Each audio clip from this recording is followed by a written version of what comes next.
Hello and welcome to Achievers Hive, dear learners of IGNU MS Psychology, MAPC second year clinical psychology के students के लिए easy notes का explanation चल रहा है for third paper which is MPCE 013। इस paper में अब तक आप 6 वीडियोस कवर कर चुके हैं जिसमें आपने कुछ इंपॉर्टेंट टॉपिक्स को स्टडी किया है। आज ये 7th वीडियो है जिसमें आपको पहला टॉपिक नजर आ रहा है। यहाँ से लेकर कुछ और टॉपिक्स को आज के वीडियो में हम कवर करेंगे। क्लिनिकल साइकोलॉजी में आपने ट्रांसफेरेंस का नाम कई बार सुना है, जो थेरेप्यूटिक अप्रोचेस में आपने सुना है ट्रांसफेरेंस को, तो वहां पर एज अ टर्मिनोलॉजी आप अंडरस्टैंड कर रहे थे। लेकिन 6 मार्कर में transference in couple therapy specifically पूछा गया है, क्योंकि कपल थेरेपी जब होती है, अभी लास्ट वीडियो में मैंने आपको एक्सप्लेन किया था कि जो साइकोडायनामिक कपल थेरेपी होती है या किसी भी तरीके से कपल थेरेपी हो सकती है, कपल थेरेपी में हम कोई भी अप्रोच फॉलो कर सकते हैं, तो उसमें जो ट्रांसफेरेंस होगा वो डिफरेंट हो जाएगा। क्योंकि जब एक थेरेपिस्ट और एक क्लाइंट साथ में वर्क करते हैं तो 2 लोगों के बीच रिलेशनशिप होता है, लेकिन जब कपल के लिए थेरेपी होती है कोई भी, तो वहां 3 लोग हो जाते हैं। तो किस तरह से ट्रांसफेरेंस होता है, आइए इस पहले टॉपिक के साथ वीडियो की शुरुआत करते हैं बिना किसी डिले के। So transference in couple therapy हमारा आज का पहला टॉपिक है। This phenomena refers to the unconscious redirection of emotions, belief और expectations from past relationship onto a partner or the therapist. This psychological phenomena can significantly influence the dynamics between partners, as it often brings unresolved issues from childhood, family dynamics, or prior relationships into the current relationship. Transference का जो process होता है, इसमें कोई भी person जो therapy में involve होता है वो अपने इमोशंस को दूसरे पर्सन के ऊपर थ्रो करता है, लेकिन वो इमोशंस जो होते हैं वो उसके पास्ट रिलेशनशिप, पास्ट एक्सपीरियंसेस से निकल कर आते हैं। अगर किसी पर्सन के साथ, अगर कपल थेरेपी में स्पेसिफिकली बात करें, तो जिस कपल के बीच में कोई भी इशू है, उस इशू को रिजॉल्व करने के लिए उनके जो भी एक्सपीरियंसेस रहे हैं पास्ट, वो एक दूसरे के साथ भी हो सकते हैं, क्योंकि जाहिर सी बात है पहले कुछ कॉन्फ्लिक्ट अराइज हुए होंगे तभी ये सिचुएशन आई है कि आज वो थेरापेटिक अप्रोच ले रहे हैं। इसके अलावा उन दोनों के एज एन इंडिविजुअल भी अपने अपने इश्यूज हो सकते हैं लाइफ में। हो सकता है एक पर्सन ने अपनी लाइफ में बहुत ज्यादा ट्रॉमा देखा हो, फैमिली अब्यूज देखा हो, या पास्ट रिलेशनशिप्स में कुछ इश्यूज रहे हों। Similar in the case of the other person, उसके साथ भी कुछ पुरानी चीज ऐसी हो सकती हैं जो ट्रबल कर रही हो, तो उन्हें अंडरस्टैंड करने के लिए ट्रांसफरेंस का प्रोसेस होता है। अब इस ट्रांसफरेंस के प्रोसेस में एग्जैक्टली होता क्या है, one partner may project fear of abandonment rooted in early family experiences onto the other, interpreting benign actions such as spending time apart as a sign of rejection. ये हम देख रहे हैं कि कोई भी पर्सन जो है, अगर जिसने किसी भी तरीके का ट्रॉमा लाइफ में देखा है, कोई भी ऐसा एक्सपीरियंस उसके पास है, तो वो उसका एक रिफ्लेक्शन कह सकते हैं, रिएक्शन कह सकते हैं, वो दूसरे पर्सन पर दिखाने लगेगा।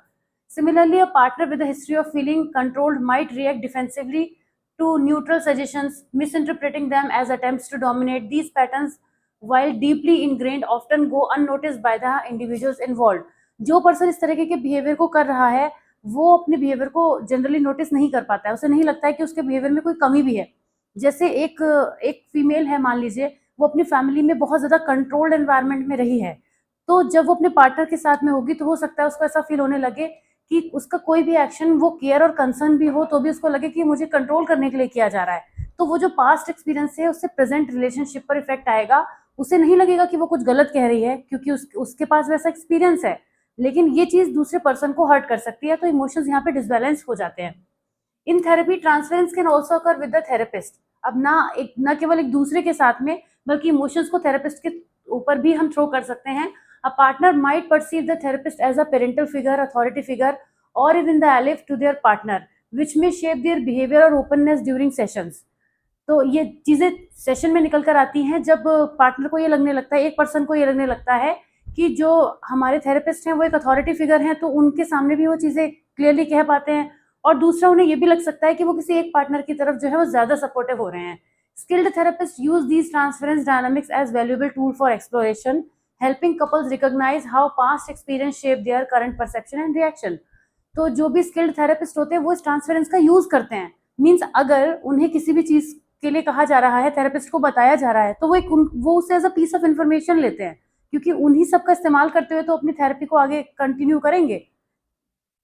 Addressing transference involves creating a safe and non-judgmental space where partners can explore their feelings and histories. Therapists help couples differentiate between past wounds and present realities. देखिए, एक चीज और समझनी पड़ती है कि वैसे तो जब 2 लोगों में कोई इश्यूज होते हैं तो वहां पे ब्लेम गेम चलता है कि तुमने ऐसा किया, तुमने वो किया, तुम गलत थे, ये चीजें चलती हैं। तो ये एक तरीके का ट्रांसफरेंस ही हो रहा होता है।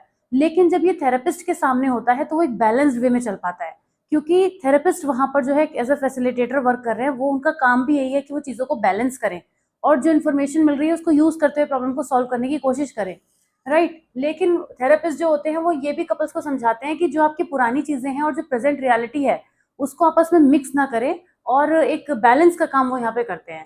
This process allows couples to move beyond reactive patterns, build healthier communication. उन्हें समझाया जाता है कि आपका जो भी बिहेवियर है वो एक रिएक्शन की तरह नहीं निकल कर आना चाहिए, बल्कि एक सोल्यूशन की तरह निकल के आना चाहिए कि आप आगे उसमें क्या बेहतर करना चाहते हैं, राइट। तो इस तरीके से कपल थेरेपी यहाँ पे होती है जिसमें ट्रांसफेरेंस का यूज पॉजिटिव वे में किया जाता है। ट्रांसफेरेंस जनरली यही लगता है, ट्रांसफेरेंस में होता भी यही है कि एक जितनी भी नेगेटिविटी है उसे थ्रो किया जाता है, लेकिन उसको एज अ टूल बनाकर थेरेपिस्ट यूज कर लेते हैं ट्रांसफेरेंस की हेल्प से। नेक्स्ट टॉपिक पे आ जाते हैं। HIV पेशेंट्स के लिए साइकोथेरेपी किस तरह से यूज की जाती है। जो HIV पेशेंट्स होते हैं उनके लिए वैसे भी मेंटली वो बहुत ज्यादा डाउन फील करते हैं। अगर किसी पर्सन में HIV डिटेक्ट होता है तो वो नॉर्मल लाइफ नहीं जी रहा होता है। तो psychotherapy for individuals living with HIV is a crucial component of comprehensive care, addressing not only the physical aspect of the disease but also the psychological and social burden associated with it। ना तो HIV जो patients होते हैं उनको socially acceptance मिलता है और वो साइकोलॉजिकली भी वीक हो जाते हैं। साइकोलॉजिकल इलनेस भी अपनी जगह बनाने लगती है जब एक बार फिजिकल सिम्टम्स क्लियर हो जाते हैं। तो हम बात करेंगे कि साइकोथेरेपी कैसे HIV पेशेंट्स को बेनिफिट कर सकती है। वैसे तो ये सोचने वाली बात है कि HIV पेशेंट्स को साइकोथेरेपी भी देने की ज़रूरत पड़ जाती है, इसीलिए पड़ती है क्योंकि उनकी जो साइकोलॉजिकल वेलबींग है वो बहुत पुअर हो जाती है, बहुत डाउन हो जाती है, जिस पे वर्क करना पड़ता है। ये क्वेश्चन देखने में ऐसा लगेगा आपको कि शायद आप ना इसे इंपॉर्टेंट समझे, बहुत एंड में रखा गया है। ट्रस्ट में ये क्वेश्चन बहुत पूछा गया है, बहुत ज़्यादा पूछा गया है, और HIV पेशेंट्स को लिंक करते हुए किसी भी थेरेपी के बारे में या किस तरीके से उनकी ट्रीटमेंट और केयर की जा सकती है वो पूछा जाएगा। इस कंटेंट में से आप अंडरस्टैंड कर पाएंगे, right. Psychological impact of HIV. The diagnosis of HIV can lead to significant emotional distress, including anxiety, depression, and PTSD, often exacerbated by stigma, discrimination, and the fear of mortality. जो HIV का impact होता है ना, वो psychological impact ये होता है कि पर्सन बहुत ज़्यादा एंग्जाइटी में चला जाता है, डिप्रेशन में हो जाता है और साइकोलॉजिकली वो बहुत वीक होने लगता है, क्योंकि उसको लगता है कि लोग उसे अब सोशली एक्सेप्ट नहीं करेंगे, या फिर जो उसकी इलनेस है वो उसकी वीकनेस बन चुकी है।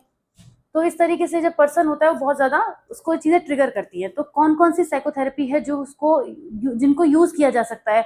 आप सभी साइकोथेरेपीज के बारे में जानते हैं, नाम तो आपने सुना है, बस ये ध्यान रखिएगा कि हम कौन सी थेरेपीज की हेल्प से HIV पेशेंट्स को ट्रीट कर सकते हैं, साइकोथेरेपी दे सकते हैं। CBT दी जा सकती है। ये this approach helps patient challenge and change negative thought pattern about their condition, reduce symptoms of depression and anxiety, and improve adherence to medication। CBT की हेल्प से पर्सन को उसके जो भी नेगेटिव थॉट्स हैं उसमें हेल्प मिलती है, उसकी कंडीशन जितनी ज़्यादा वर्स्ट हो रही है उसके बारे में वो समझ पाता है कि ये चीज़ें किस तरह से बेहतर हो पाएंगी। CBT can be particularly effective in dealing with the stigma of HIV, helping individuals reframe their self perception and societal interaction. तो CBT की हेल्प से इन पर्टिकुलर यही होता है कि वो HIV के स्टिग्मा से उसको बाहर निकलने में हेल्प मिलती है। सपोर्टिव थेरेपी में इमोशनल सपोर्ट दी जाती है। ये पेशेंट को इस चीज़ को फील कराने के लिए दी जाती है कि क्या उनकी इमोशनल स्ट्रेंथ है, वो किसी भी सिचुएशन से जो फाइट कर रहे हैं उसमें वो अकेले नहीं है। उन्हें इस तरीके से फील कराया जाता है कि जिससे उनके इमोशंस को वो बैलेंस कर पाएँ, क्योंकि इमोशनली पर्सन बहुत वीक हो जाता है। साइकोडायनामिक में उनके पास्ट एक्सपीरियंसेस के ऊपर जाया जाता है, लेकिन साइकोडायनामिक बहुत ज़्यादा बेनिफिशियल हो नहीं पाती है प्रैक्टिकल लेवल पर। पढ़ने के लेवल पे तो हम कहेंगे कि हाँ, हम इसे यूज़ तो कर सकते हैं, लेकिन उसके डीप सीटेड इश्यूज़ पे हम जितना ज़्यादा जाएँगे, वो प्रेज़ेंट में ऑलरेडी सफ़र कर रहा है, तो उसको उतने सीवियर कहना चाहिए, उसकी प्रॉब्लम्स की सीवियरिटी पे हम नहीं जाएँगे, जिससे वो पर्सन इतना ज़्यादा परेशान ना हो। माइंडफुलनेस बेस्ड थेरेपी सबसे ज़्यादा अच्छी होती हैं, जिसमें पर्सन को ये समझाया जाता है कि आप कैसे अपने माइंड को चैलेंज कर सकते हैं, अपनी स्ट्रेंथ पे वर्क कर सकते हैं। और मेडिकेशन तो आपका चल ही रहा है, लेकिन इसके अलावा आप अपने आप को फिजिकली फिट करने की कैसे कोशिश कर सकते हैं। तो जितनी भी फिजिकल बेस्ड थेरेपीज होती हैं उनका यूज़ किया जा सकता है। इसके बेनिफिट क्या होते हैं, अगर थेरेपी दी जाए तो क्या फ़ायदा होगा HIV पेशेंट्स को। उनकी लाइफ क्वालिटी इंप्रूव होगी। मेंटल हेल्थ को एड्रेस करने से पेशेंट जो होते हैं वो लाइफ सेटिस्फेक्शन फील करते हैं और अपने ऊपर लेस बर्डन फील करते हैं सिम्टम्स का, जो कि साइकोलॉजिकल और फिजिकल हेल्थ को इम्पैक्ट कर रहे होते हैं। Treatment to adherence to treatment. Psychotherapy can enhance motivation for sticking to antiretroviral therapy which is critical for managing HIV effectively. जब HIV का ट्रीटमेंट चल रहा होता है तो जिस थेरेपी के अंडर वो जा रहे होते हैं वो ऑलरेडी बहुत डिफिकल्ट होती है उनके लिए, तो ऐसे में उनको एक स्ट्रेंथ मिलती है. Managing life changes. Therapy helps in navigating life changes such as adjustment in career, relationship, personal identity. क्योंकि जब डायग्नोज होता है HIV का तो उसके बाद इन सब चीज़ों पे फर्क आता है, तो वो लाइफ में आने वाले चेंजेस को मैनेज करना भी ये थेरेपी सिखाती है. ग्रीफ एंड लॉस से कोप करना सिखाती है. जो पेशेंट ये फील करते हैं कि उनके दोस्त खो गए, उनकी फैमिली उनके साथ नहीं है, उनको कोप करने में हेल्प मिलती है. लेकिन कुछ चैलेंजेस भी हैं. Access and stigma. Barriers include access to mental health services specially in resource poor setting and overcoming the stigma associated with both mental health and HIV status. जो भी HIV से सफ़र कर रहे लोग होते हैं उनके लिए आसान नहीं होता. नॉर्मल पर्सन ही उठ के नहीं जाना चाहता है साइकोलॉजिस्ट के पास में या थेरेपिस्ट के पास में. हर पर्सन को लगता है कि मैं ऐसा कर सकता हूँ, या फिर वो कोई भी काइंड ऑफ हेल्प ले ले, लेकिन लोग नॉर्मली नहीं जाना चाहते हैं. तो HIV पेशेंट्स के लिए तो ये चीज़ और ज़्यादा डिफिकल्ट हो जाती है. उसके बाद कल्चरल सेंसिटिविटी भी वर्क करती है कि जो पर्सन के एक्सपीरियंसेस हैं HIV के साथ में उसको लगेगा कि इस कल्चर में मैं इस चीज़ को फॉलो भी कर सकता हूँ या नहीं. अगर उसे थोड़ी नॉलेज भी है इस चीज़ की तो भी वो जाना प्रेफर नहीं करेगा. तो ऐसे पेशेंट्स के साथ में वर्क करना भी मुश्किल हो जाता है. In conclusion, psychotherapy tailored to the unique needs of HIV patients can significantly improve mental health outcomes, जिससे लाइफ क्वालिटी enhance होती है, बेटर फिजिकल हेल्थ होती है, राइट. ये सब हमें बेनिफिट्स मिलते हैं. नेक्स्ट टॉपिक है हमारा डिसफंक्शनल थिंकिंग. डिसफंक्शनल थिंकिंग में ही सब कुछ छुपा है. अगर आप वर्ड पे फोकस करेंगे तो डिसफंक्शनल मतलब थिंकिंग के पैटर्न में कोई इशू, थिंकिंग के प्रोसेस में कोई इशू, ये हो गया डिसफंक्शनल. फंक्शनैलिटी में कोई इशू आ जाना. अब इशू कैसे आ सकते हैं? जब हम CBT की बात करते हैं या कॉग्निटिव थेरेपी की बात करते हैं तो उसमें हम इसी चीज़ का जिक्र करते हैं बार बार कि जो कॉग्निटिव पैटर्न्स हैं, थिंकिंग के पैटर्न्स हैं, उनमें अगर कोई इशू है या लोग जो है वो बात को सही तरीके से समझ नहीं पा रहे हैं या अपने थॉट को सही तरीके से क्लैरिटी के साथ कह नहीं पा रहे हैं, तो वहाँ पे प्रॉब्लम्स होती हैं. तो dysfunctional thinking often referred to in psychology as cognitive distortions involves pattern of thought that are not based on reality or are exaggerated in some way. किसी भी बात को बहुत बड़ा चढ़ा के हम जब कह देते हैं तो वो प्रॉब्लमेटिक हो सकती है. डिसफंक्शनल थिंकिंग को हम कॉग्निटिव डिस्टॉर्शन का भी नाम देते हैं.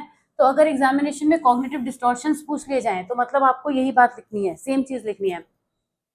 किस किस तरीके के कॉग्निटिव डिस्टॉर्शंस हो सकते हैं? सबसे पहले आता है ऑल और nothing thinking, black and white जिसे हम कहते हैं. ब्लैक एंड वाइट होने का मतलब कि someone might believe that if they don't perform in 100% in all areas of life they are a complete failure. जो लोग परफेक्शनिज्म की बात करते हैं, जो चीज़ जिन्हें हर चीज़ एकदम बेस्ट ऑफ द बेस्ट चाहिए, उनके साथ में ये होता है कि या तो उन्हें सब कुछ चाहिए या उन्हें कुछ नहीं चाहिए.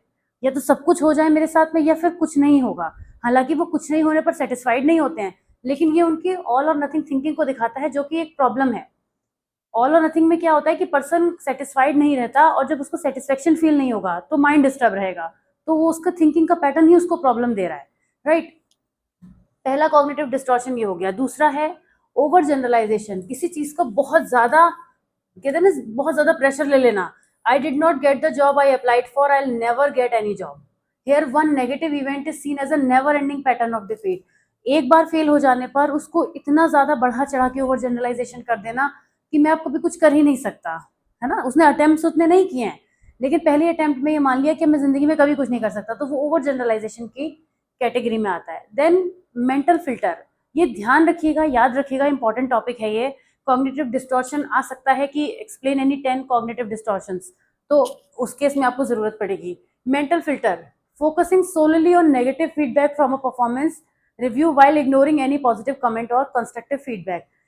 इसको हम कहते हैं सेलेक्टिव एब्स्ट्रैक्शन या मेंटल फिल्टर. हमारा माइंड जो है उस चीज को फिल्टर करके रख रहा है जो नेगेटिविटी से भरी है, तभी तो कॉग्निटिव डिस्टॉर्शन होगा.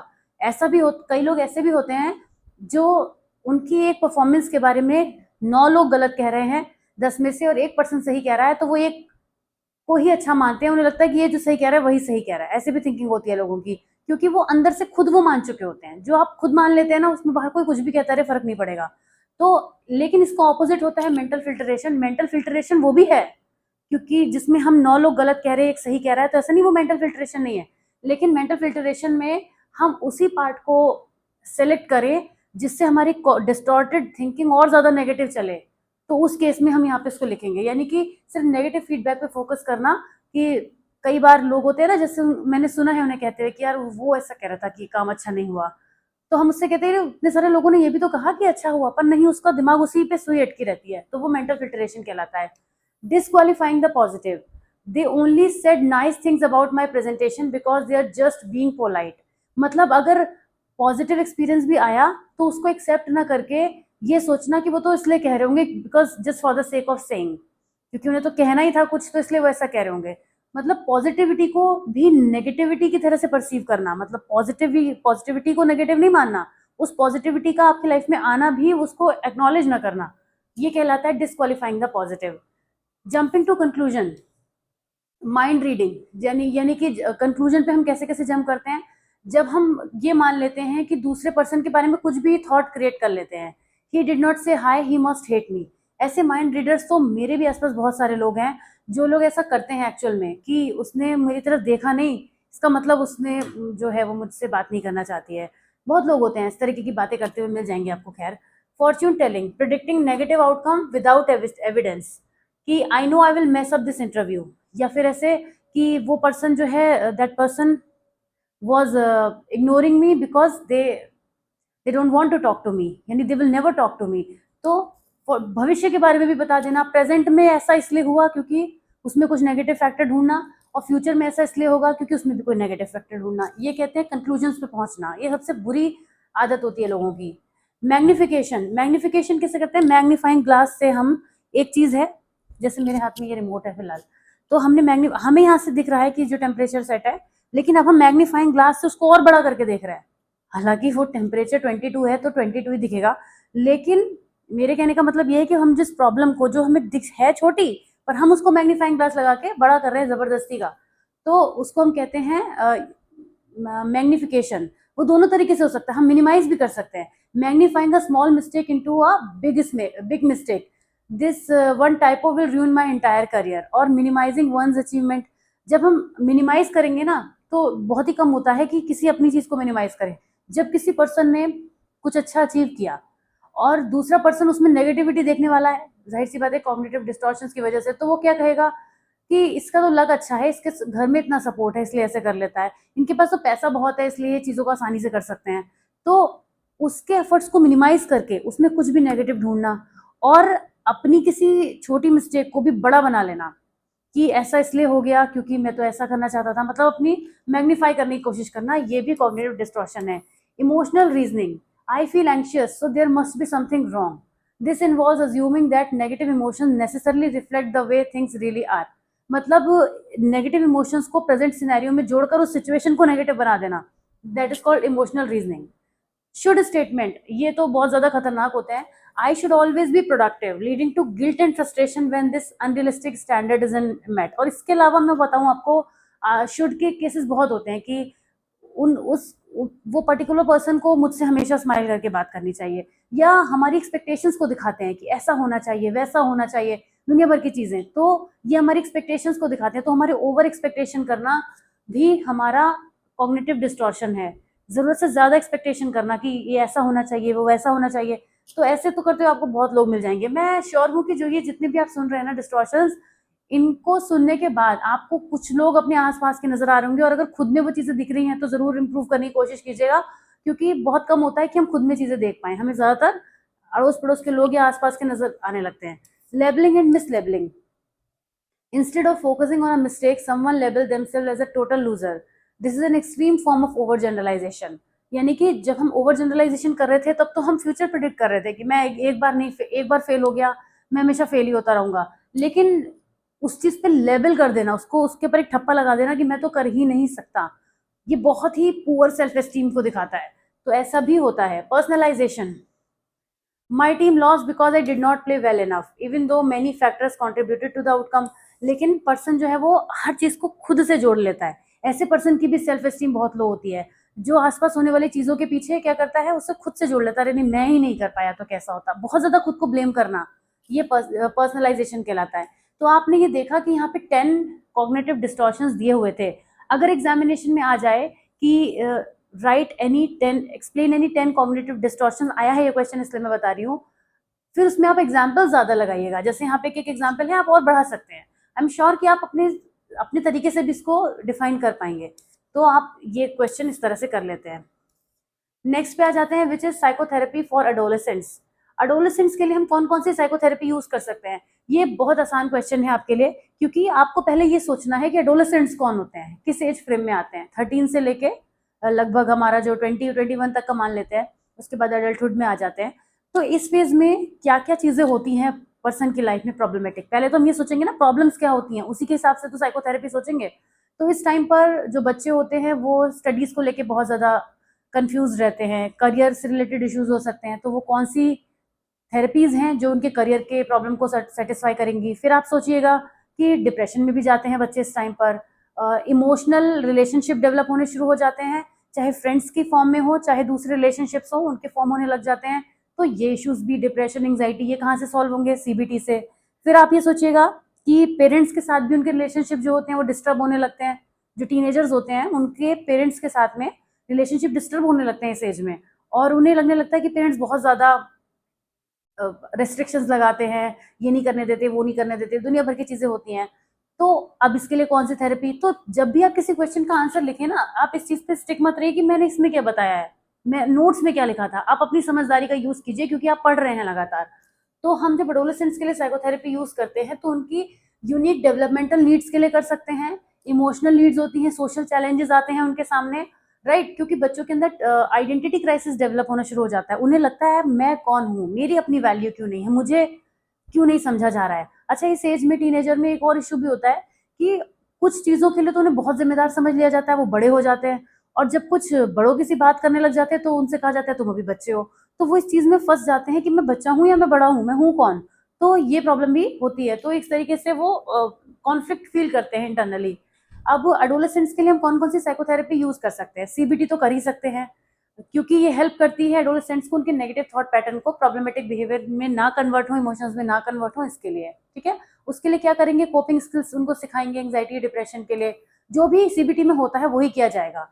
फिर है डायलेक्टल बिहेवियर थेरेपी। ये होती है उनके इमोशनल इश्यूज को रेगुलेट करने के लिए, कि वो कोई सेल्फ हार्म ना कर लें। बड़े बच्चे जो होते हैं इस उम्र में आके सुसाइडल थॉट्स भी आ जाते हैं उनको, एग्जाम में फेल हो गए तो सुसाइड कर लिया, या दोस्ती प्यार में कुछ प्रॉब्लम आ गई तो सुसाइड कर लिया। ठीक है, तो इसमें जो कंपोनेंट्स यूज होते हैं वो mindfulness, distress tolerance, emotional regulation, ये सब चीजें उनके लिए हो सकती हैं। फैमिली थेरेपी, जैसे मैंने भी कहा था ना कि फैमिली मेंबर्स के साथ में उनका कम्युनिकेशन थोड़ा बिगड़ने लगता है। ऐसा नहीं है कि वो हमेशा के लिए खराब हो जाता है, वो एक फेज ही ऐसा होता है टीनेजर का कि उन्हें मम्मी पापा दुश्मन से फील होने लगते हैं, और फिर बाद में समझ में भी आ जाता है कि हाँ हम ये गलत समझ रहे थे। तो ये सब उनके जो बीच में कॉन्फ्लिक्ट है उनको एड्रेस करने के लिए फैमिली थेरेपी यूज कर सकते हैं। इंटरपर्सनल थेरेपी, कि वो किन चीज़ों के टुवर्ड्स बहुत ज़्यादा कॉन्फ्लिक्टिंग फील कर रहे हैं, कौन सी वो बातें हैं जो उन्हें ट्रिगर कर रही हैं, इन्हें समझने के लिए उनकी इंटरपर्सनल थेरेपी यूज़ की जाती है, जिससे उनके इंटरपर्सनल रिलेशनशिप को और कम्युनिकेशन स्किल्स को इम्प्रूव किया जा सकता है। साइकोडायनेमिक थेरेपी, उनके जो पास्ट एक्सपीरियंसेस हैं वो जल्दी कैच किए जा सकते हैं, क्योंकि इस टाइम पर उनका उनका उनकी लाइफ में ज़्यादा कुछ हुआ ही कहाँ होता है। अगर कोई 16 साल का बच्चा है, 17 साल का है, तो कितनी कितनी लाइफ जी है उसने? 16-17 साल। बचपन तो उसका अभी थोड़ा देर दूर पीछे ही छूटा है।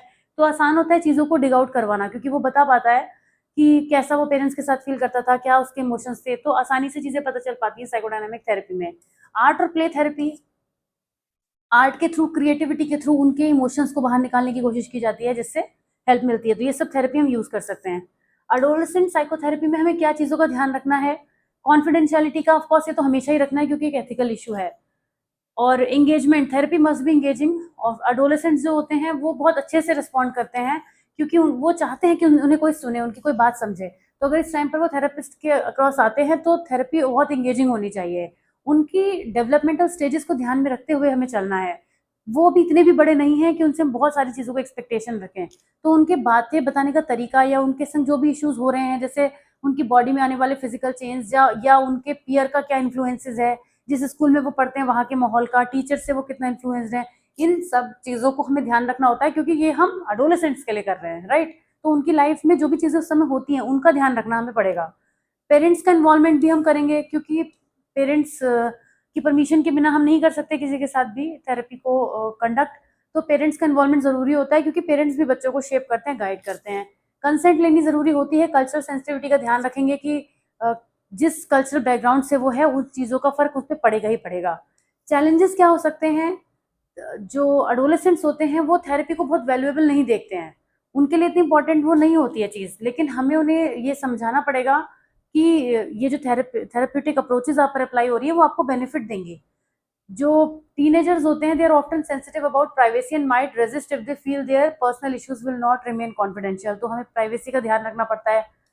अपनी फीलिंग्स को एक्सप्लेन करने में कई बार जो टीनेजर्स होते हैं वो बहुत अच्छे नहीं हो सकते हैं, हो सकता है क्योंकि वो उम्र होती है बच्चे बहुत अच्छे से बातें बता नहीं पाते हैं, तो वो कम्युनिकेशन में लैक कर सकते हैं, तो ये एक चैलेंजिंग सिचुएशन हो सकती है। लेकिन इसके आउटकम बहुत पॉजिटिव होते हैं क्योंकि साइकोथेरेपी एडोलेसेंट्स को उनकी इमोशनल बिहेवियर प्रॉब्लम को मैनेज करने में हेल्प करती है, जिसके बाद उनकी स्कूल परफॉर्मेंस बेहतर होने लगती है, सोशल रिलेशनशिप बेहतर होने लगते हैं, वो कोपिंग स्ट्रेटेजी सीखने लगते हैं और साथ ही साथ उनकी एकेडमिक्स में भी इंप्रूवमेंट आने लगता है, लाइफ के स्ट्रेस से वो डील करना सीख पाते हैं।